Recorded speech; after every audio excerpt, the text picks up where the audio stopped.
Hi, thanks for joining us today. I want to introduce my guest, Roxanna Green from Hollywall Entertainment, symbol HWAL. Welcome, Roxanne. Hey, Jeremy, how are you? I'm good. I think about how to do these type of interviews, both from kind of the days when I was interviewed, but more so depending on the type of individual. And so when I thought about our interview and what I wanted to like just immediately dive into was what I found so interesting, which is the massive amount of master recordings that are in your library. And so I'm told that there's nearly 20,000. I know that not every name is an Elvis Presley, but if you could start by just trying to explain to me what that even means, like when someone says you have all these master recordings, is there like a vault somewhere where these master recordings are kept? It sounds to me something like I can't even piece together. So if you could just explain it to us, that would be fantastic to start. Well, most individuals really do not know how the music business works from soup to nuts. But, when you record a song, the intent is to record it and then you can sell copies, right? Whatever copy format that is. Years ago we had cassette tapes and now it's streaming, right? It's downloading. So when my late husband and I acquired all these companies back in the late 90s, it was right as the internet began to blossom. No one knew what digital download music even looked like. So when we bought the companies and all of the recordings, which were master recordings that these companies used, they manufactured from these master reel recordings thousands and thousands and thousands of copies, either as full albums or as compilation albums, which is, a collection of maybe a Jerry Lee Lewis and an Elvis Presley and a Marvin Gaye, all in a package, known as maybe the best blues album or the R&B or soul album. It's a compilation. So the history of these companies, which we own, always manufactured product that way, and they sold them through, at that time, retail stores. Most of our audience is too young to remember Peaches and Sam Goody's and Tower Record stores, but that's who we sold the product through to. It was packaged as cassette tapes and CDs at that time. When we bought the companies, however, we had no intentions of continue to put them out in that type of format because we knew that format would go and start slowing up, especially with now the internet and downloads were trying to be played then by mp3.com and all the companies that was trying to come up in the .com era. Mm-hmm.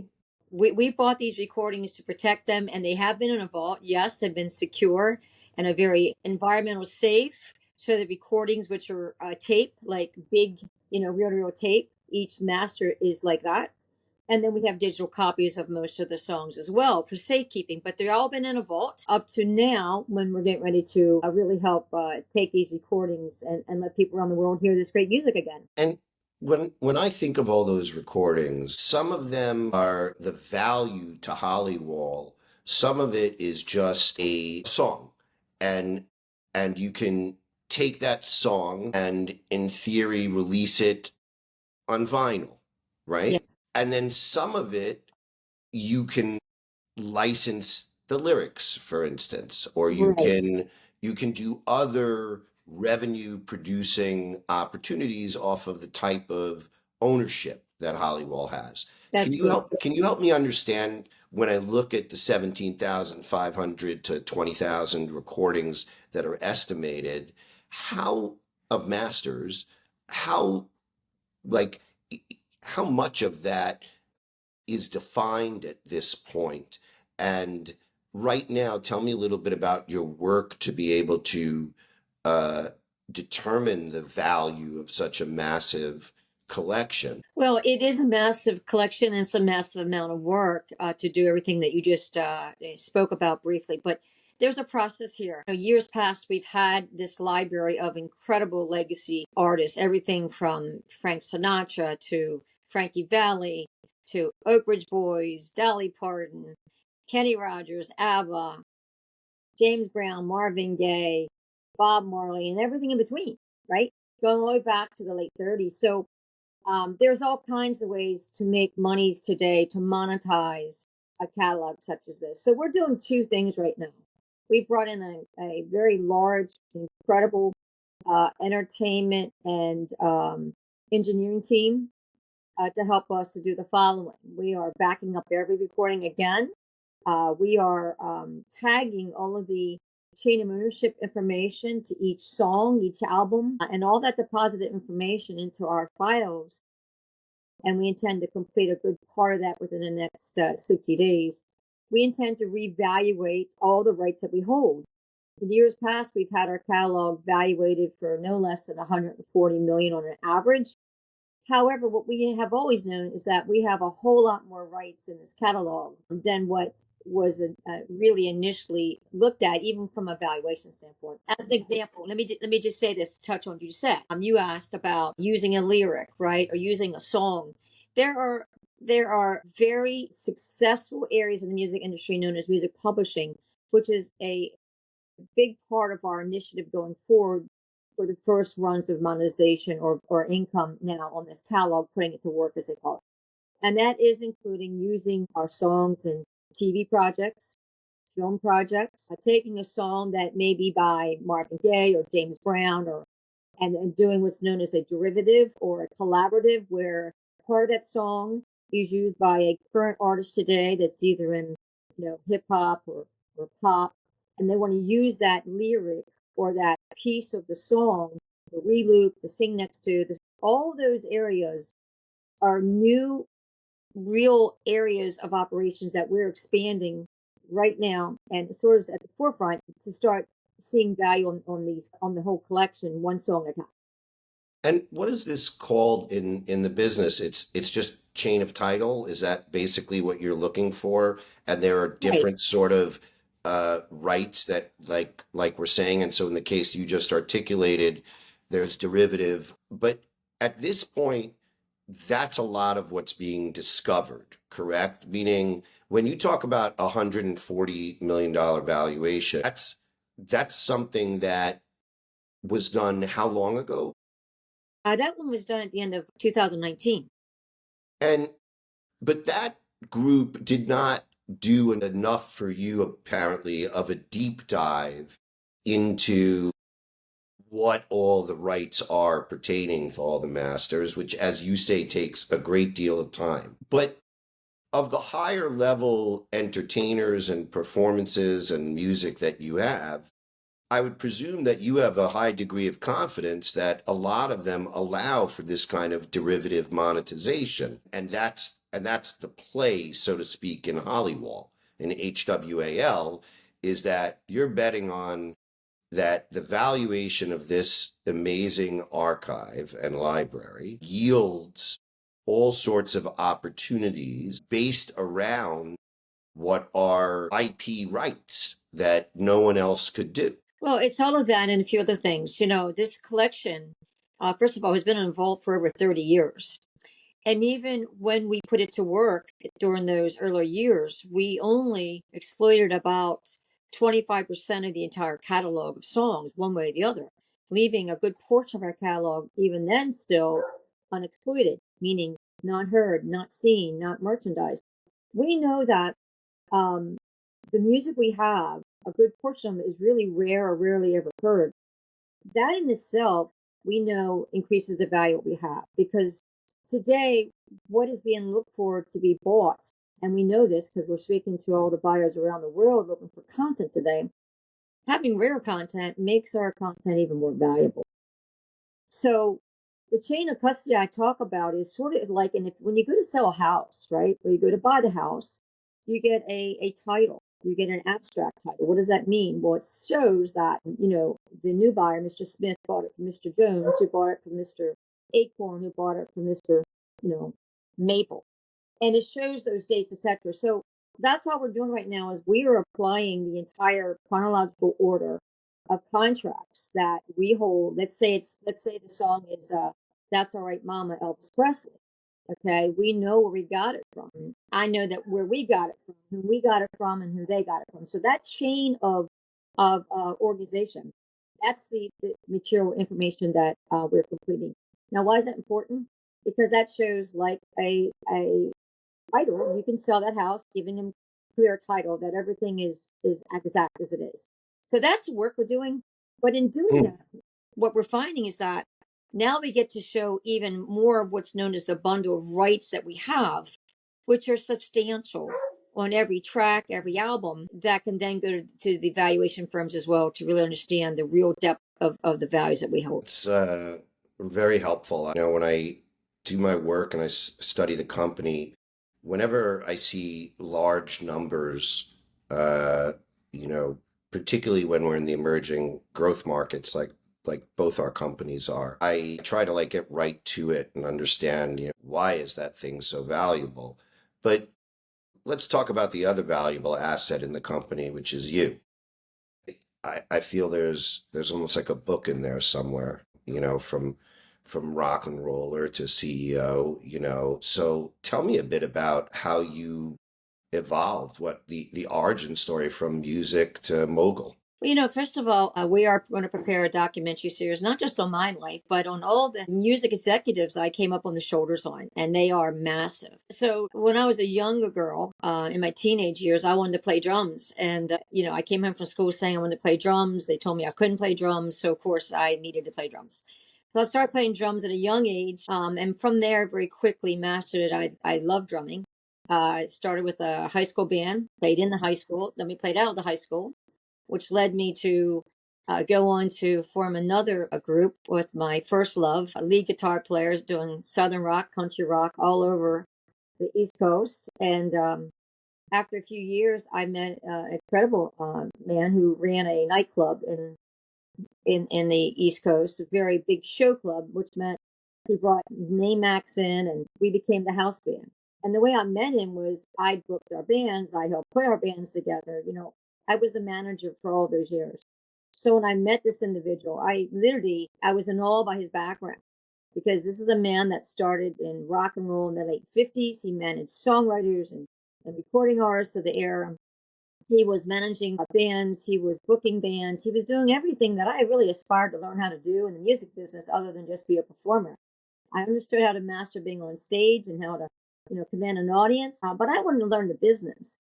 So his name was Chuck Weber, and we worked in his room for a year. He had a major show come up, and my band members asked me to ask for a raise, and he fired us on the spot.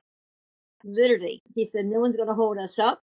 So we left his room, but I stayed good friends with him for a long time. Throughout the next 10 years of my life, we were best friends. And there came a time that I always wanted to be his business partner. I had formed a production company. I was doing local productions. And there was an opportunity time for him to join the company. And he and I then became a joint company. We started building this company, realized in a short time of me going to Nashville with him and New York, and being walked into studios and publishing houses, that this was someone that I wanted to be more than just a partner with. So we realized that we wanted to be married. So we married. We combined all of our girls, and then we moved ourselves to the South to open up a real family entertainment company, which we formed. For approximately 8 years, we wanted to build a full family entertainment company. That meant music, video, games, distribution, and we wanted to compete with the family entertainment companies, Universal Studios and Disney. So we moved to Florida, and in that 10-year span after that, we located some amazing companies to acquire, which included these record companies. But I will tell you, I came into the industry in the early 80s, where he walked me into rooms where lead recording writers like Otis Blackwell had offices there now, not in New York. And he walked me into publishing offices and record labels that women didn't go into. But his position was, she's my partner, she's here. And when I went into the community then, which is where all the music publishing houses were, as you know, all the professional organizations, ASCAP, CSAC, BMI, they were based there. I learned the business of music as an executive, I say by osmosis. I just was hand delivered into the rooms and we did business. The catalogs that we own and all the music rights we own and much, much more that we own as a company came from over 20 years of hard work of my late husbands and I, acquiring companies and advancing them, and sometimes have to put them in a vault until now for a lot of reasons. But I earned going into those rooms, and I earned respect from my peers.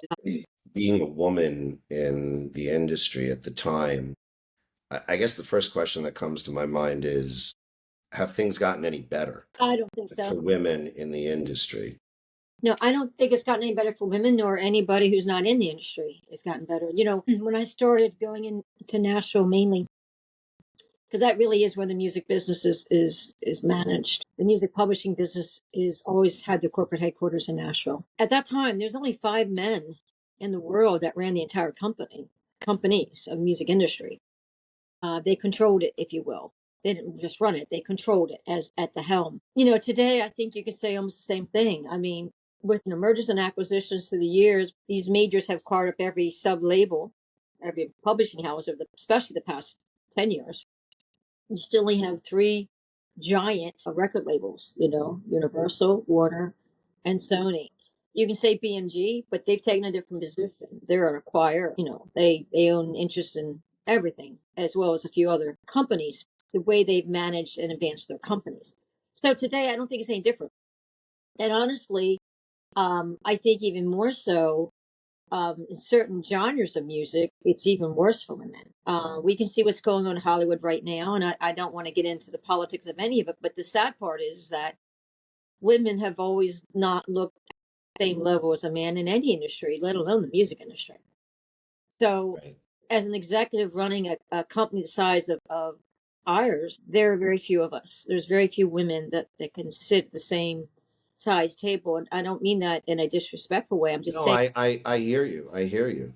And it's unfortunate because there's some brilliant women that I've worked next to, and they're entitled to be at that table. I think that, like in many industries, there's a lot of room for improvement, but I think that some industries, which is what I think you're referring to, have wound up under the control of certain power structures that once those power structures run a situation, there's very little opportunity to break in at that level. I think you're uniquely positioned in that you had a great run where you had a chance to acquire attractive assets and compile a portfolio like you have done at Hollywall. And so let's talk about Hollywall. Right now, Hollywall, like many other stocks in the emerging growth space, is fighting on numerous fronts. And let's talk about some of those fronts as CEOs. I'll open the topic. Sure. One is that financing in the capital markets for stocks like ours have the appetite has changed dramatically. And I think that you either have to have a very big narrative, and surely a portfolio like yours and an IP like yours has a great narrative. I understand narrative, but still there's narrative, and then there's having the people listen to the narrative and respond to the narrative, Yeah. react to the narrative. And so I know right now we all face this, which is finding the right kind of financing. And I think finding that financing has a lot more these days to do with network and other aspects of the CEO's world, sometimes more often than it does even the product itself. How would you respond when people say kind of like, well, yes, it's a great story, but how are you working your network? How are you out there trying to find the next investor group? Well, Jeremy, you and I have been at this for a while, in that the whole industry and the emerging market, capital market world has changed rapidly, honestly, almost weekly and monthly over the past few years, even up to now. So, as a CEO in this space, sometimes we sit scratching our head, wanting to know even which way to go, because in one year, there's a fluid amount of investors or bankers, and then 12 months later, the whole situation has changed because of regulation or economic environment, right? So I go back to the adage I've always known all my life. It is sometimes not what you know or who you know. So I do agree with you that this initiative that you have formed to put together up to 100 CEOs to come together and find solutions, right, on behalf of public companies that they run is brilliant. because at the end of the day, I can go out and make 5 decisions. I can refer to 5 people in my company for guidance. But it's a much faster notion that if I speak to you and you go, hey, I know a guy who does just that. And I know that if you give me your word about that, I don't have to worry about doing due diligence. Is he a good guy? Is he a bad guy? And are we going to be able to have productive business done with that individual or gal? So I think that CEOs have got to be creative today to survive. The regulations that's upon us, I don't care what exchange you're on, okay? We have regulations from the Security Exchange Commission. We have regulation from whatever exchange that we list our securities with. We have regulations, commercially of any business we're in. So that in itself can be a time-consuming responsibility each day. I think fellowshipping and speaking with other CEOs for some guidance, whether it's for a commercial bank, investment bank relationship, or how to properly speak to new investment communities, what that might look like. I mean, all of those things are what we think about every day, so that we can get our voice heard. We know what we have as a company, cool, but if nobody knows about who we are, then we're not doing our company service. Well, that brings us kind of like to IR. Like, I don't know if your experience has been this way, but I think both of us, we've been around this stuff for about a decade plus, right? This finance world. You know, I from the Wall Street side of the world, you from the music industry side of the world, but certainly in the roles of CEOs and the roles of capital raisers and leadership, I've watched as many aspects of the space have changed, meaning you must have a good group around you that helps you pick an auditor. Meaning I relied initially when I came to the street on the advice of one person to pick the auditor. Yeah. And that was stupid. I made certain assumptions, not about the person who was making the recommendation. They could have had a perfectly pleasant experience with the individual. But Right. I didn't have enough bad experiences, I always say, to figure out what to ask. Right. So I'm like, all right. So IR is another area where I've watched it change dramatically. I don't need help having someone write a press release. I don't need, the basic IR concept of trying to prepare decks for you or help you with your messaging or branding. To me, that was another one of those things where I just had not experienced enough bullshit to realize that it was all meaningless. And as a CEO, I openly admit to other CEOs and the audience these days that we wasted hundreds of thousands of dollars, if not over millions, to learn all of these things. But what has been your findings with IR these days? Because for me, it's mostly about networking again. Well, we're kind of a strange anomaly as a public company, because even though we have um, hundreds of shareholders and thousands of them that's bought shares here or there through the years, most of our market growth has been organic. It's been by our own shareholders, and I say that because we can say that we've never had in Hollywall a formal IR relationship with anybody on purpose. And the reason wasn't just because we felt that we could do it ourselves as well. And we do believe that. But we never wanted to get into a problem with the regulatory agency, especially our exchange, to be deemed, out here working with the wrong IR firms. No, just as we've had to learn, Jeremy, as you know, which investment firms or funders are good guys or bad guys, which most of them are bad guys. We've had to learn the same thing about IR. So we have one or two individuals that have worked with our marketing and advertising firm. That we have one advertising creative director who exclusively, and if he wants to bring somebody in to do A, B, or C, if that person wants to, do a little direct campaign or do some social media, that's them to do. But mostly what we've done is just redisseminate our news and press releases and disclosures to stay, and I mean organically, through our own mediums. Others will tag it. That's pretty much the extent of what we have done. We've kept it that way, and thank God we have, because we've seen a lot of companies get in trouble, both CEOs, public companies, the public companies, and those firms. So we're grateful that we've kind of kept everything close to the vest. And honestly, we're a different animal than most public companies in that our shareholders have been our biggest supporters, and continue to support the growth of our company. Not saying that we don't want to see new investors and grow our communities. We do, and we intend to ramp that back up here very shortly. But most IR firms, a lot of expense for nothing, in my opinion. Right. And part of that is what we're doing and what I'll continue to do with you and others at CEOBLOC is to try to decipher what's real and what's not within the industry, because that's one of the biggest problems. And whether it's IR or another topic that's changed dramatically, which is the nature of the lending that's been going on over the years, a great deal of it predatorial. And when I mean predatorial, I mean that often you go into something eyes wide open and you understand the risk. But like I was alluding to earlier, you can't account for everything.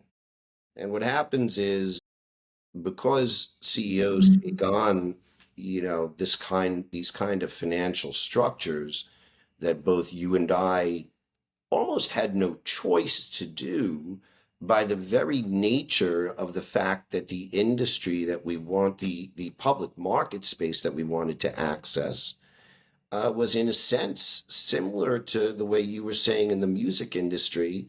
There were certain, control groups that basically handled a lot of the financing.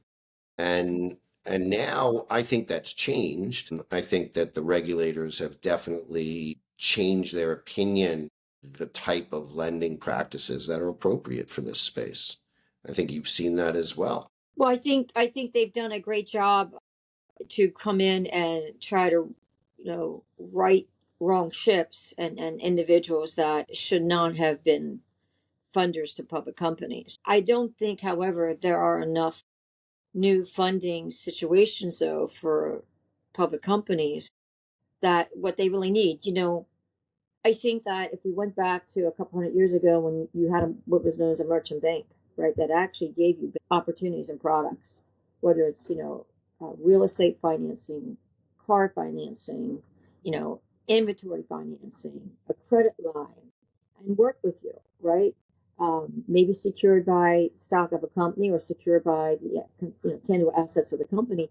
We don't have enough of them, and I think that if a real institution came along with real money, did their lending practices properly, like any bank, review the company's assets, its history, its management, etc., and put a real financing facility in place so that bank could grow, that public company could grow, I think the world would be a better place. Unfortunately, you use the word right. A decade ago, these were predatory loans, and they preyed on public companies because they knew at some point they would have the possibility to take a whole bunch of stock in their company and just turn it into cash for them. That's all it was. It was a cash churning mechanism for them. And unfortunately, a lot of companies has went out of business because of those folks, and a lot of people lost their jobs, and a lot of families fell into hard times because of all of that predatory activity. I can't say that it's there's any additional new opportunities for public companies like ours in emergent space to even compete with the current need, which Well, is that's tough. why, well, I mean, and that's why I guess, as we chat through this, I mean, that's really one of the things that initially attracted me to Hollywall, meaning first was network, right? You were surrounded by good people. And quite frankly, like me, you have a few people around that were bad people.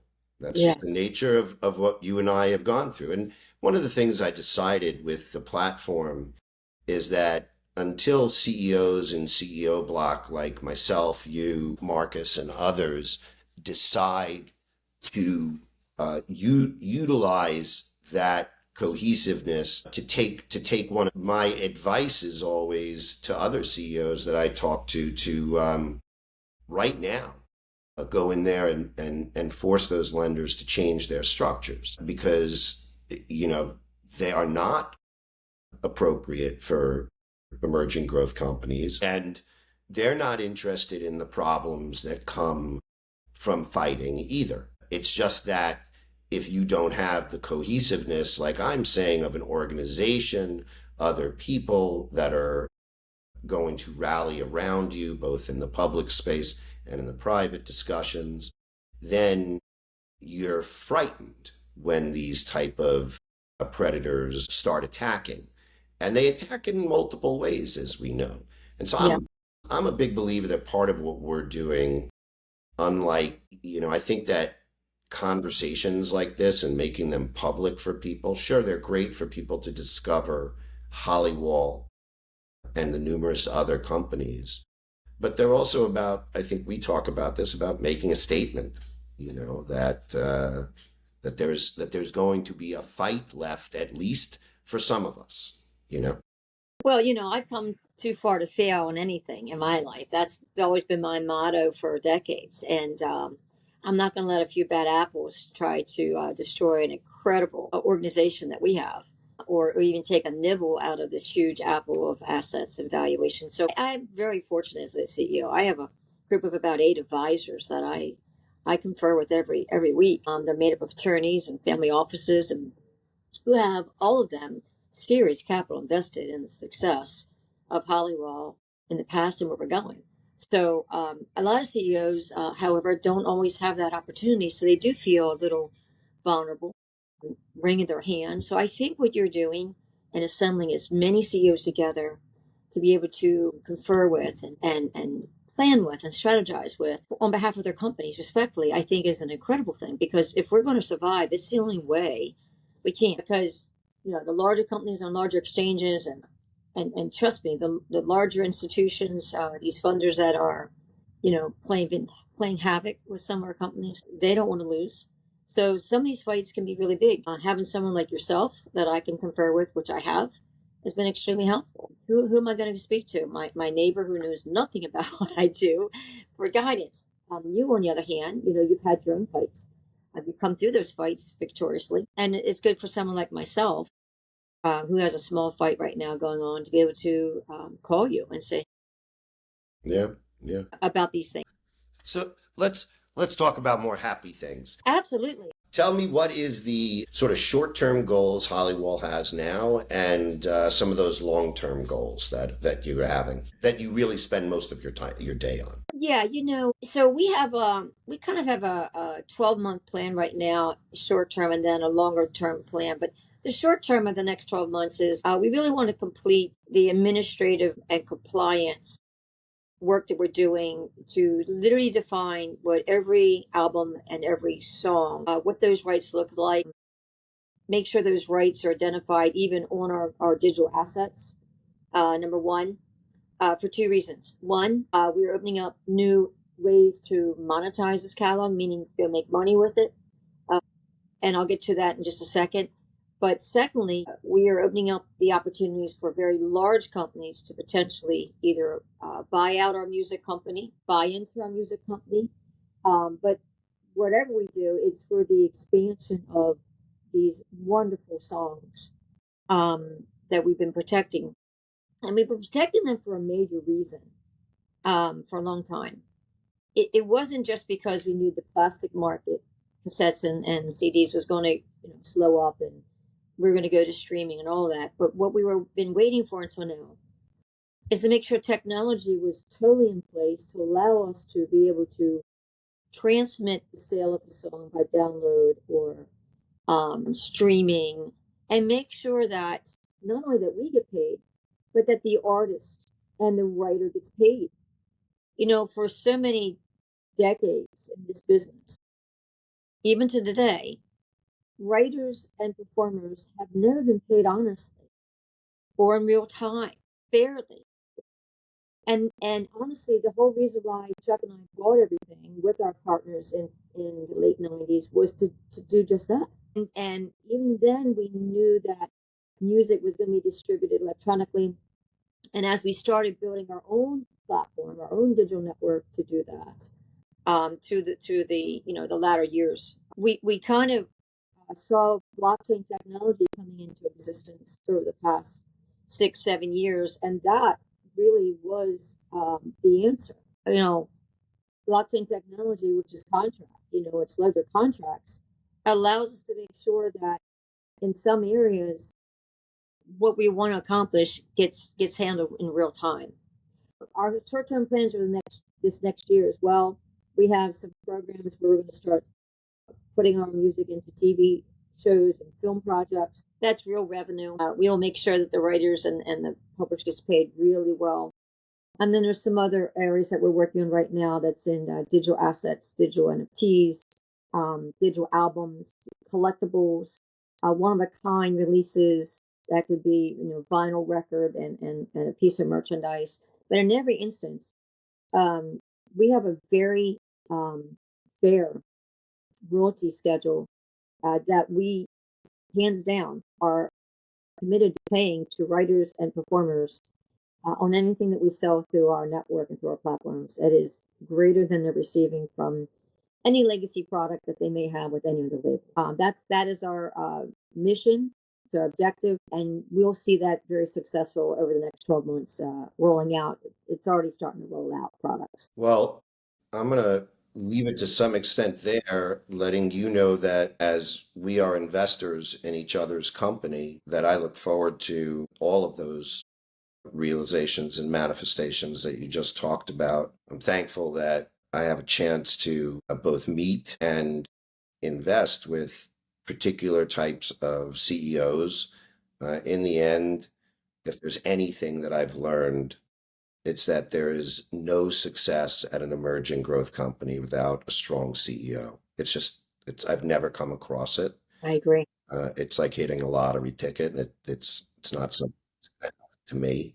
But I certainly know that I look at our investment in the company created, as CEO of Created, and our investment in your company, your investment in our company, is that I believe there is an exit moment for this asset. I believe that Yep. the portfolio, once it is disseminated the way you're doing it now, has pre-existing plug and play type of revenue avenues. And that the idea now is for other people to hear your voice, give a new network a chance to understand you as a CEO. What are your last thoughts that you'd like people to be left with that give you some, both maybe leave us with some insight in for other CEOs and perhaps some insight for, the industry, your industry, the music industry in general?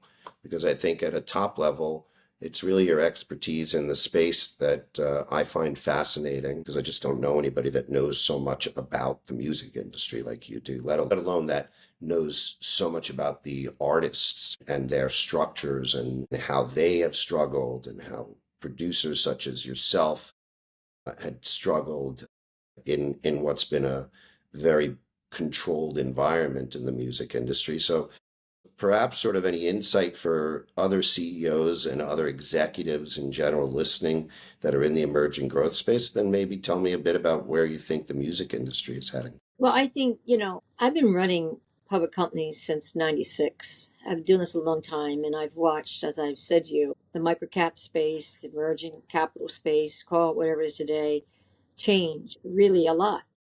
I think that this relationship, for example, between our firm and your firm is so incredibly important, because I think that every CEO should not be afraid of reaching out and networking. We talked about that. I think my success in my entire life has been networking. I was never afraid to pick up the Yellow Pages to go call upon somebody, which is how I met Chuck. I always tell him I met you through the Yellow Pages. Can you imagine? No one even knows what Yellow Pages is today. That was the first form of network. So whether we network together as CEOs, which I encourage that we do that on a regular basis, and as we add more to this initiative, Jeremy, we have more group calls, because it fosters creativity. It fosters a thought, right? it fosters a solution.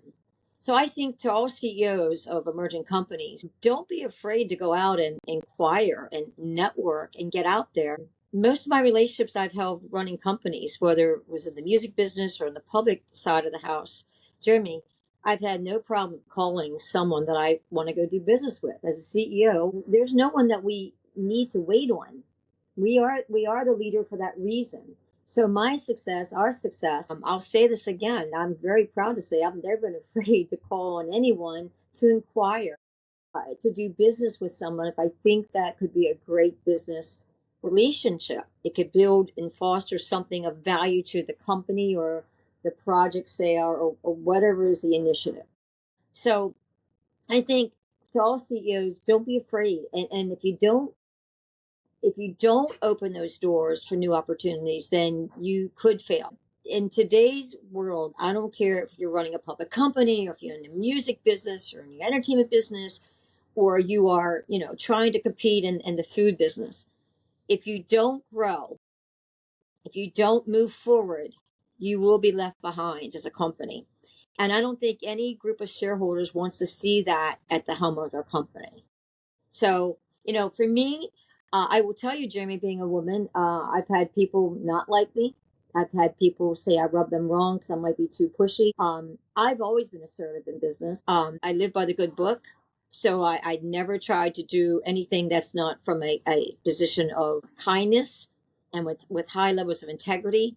But I'm not afraid to ask for the sale. I'm not afraid to go after advancing whatever project that I'm involved with. So I think to all CEOs, they need to really understand that and don't be afraid. And if they have concerns and they have, issues that they just can't get their head wrapped around, call another CEO, call somebody else for advice and counsel. They don't have to be a CEO of a public company. Okay. Maybe the head of their church, because maybe it's a question that they need a righteous answer on, right? Maybe it's a financial matter. Call your accountant. Okay. That's what they're there for. Call your attorney, ask questions. As a young woman in business, I was told a long time ago, you can't know everything, ask the questions. Okay, go ask the experts. And if you have a great team, lean on them. Give them give them all the tools they need to be the best that they can be, and bring those into your camp as a CEO that knows something you don't know. Okay, you need to bring the best experts around you, hire them, and then free them. Let them, help grow the organization. So, I think that's important. I think, on the business side of our company, which is entertainment and media right now, we're advancing, doing just the same. We are opening up new relationships with really large leaders in industry, whether they are a distributor, whether they're a network, and we're aligning ourselves to do joint relationships with them. For us, a major objective for us to see real revenue coming in, the word is monetization. You're making money on the assets is through a lot of great new partnerships, JV partnerships with strong companies that may do A, B, and C, right? And we do X, Y, Z, but together, literally, it's to the moon. And that's kind of a pun here, but it is part of something that we're all. Yeah, I mean, I hear you. I think that what I hear is, control your fear, Yeah, because fear will destroy you in the seat. To curtail and control that fear. And I think the best way to do that is through knowledge. And that's what you're saying. Gain the knowledge, control the fear. I think one of the most important things I want to say to my shareholders and to the other shareholders in these public companies is we owe it to our shareholders to grow the enterprise that we're entrusted to run. I am, one of the largest stockholders, obviously, in our company, but I have hundreds of others, and every one of their pennies invested matters to me to see it garner them a gain sooner than later. So I think that there's nothing to be afraid of. They should be, quite frankly, grateful of the opportunity to go lead a charge that they're entrusted to lead. If they don't want to take on that position, then they should step down and let someone do it who wants to do it, because we owe it to our church.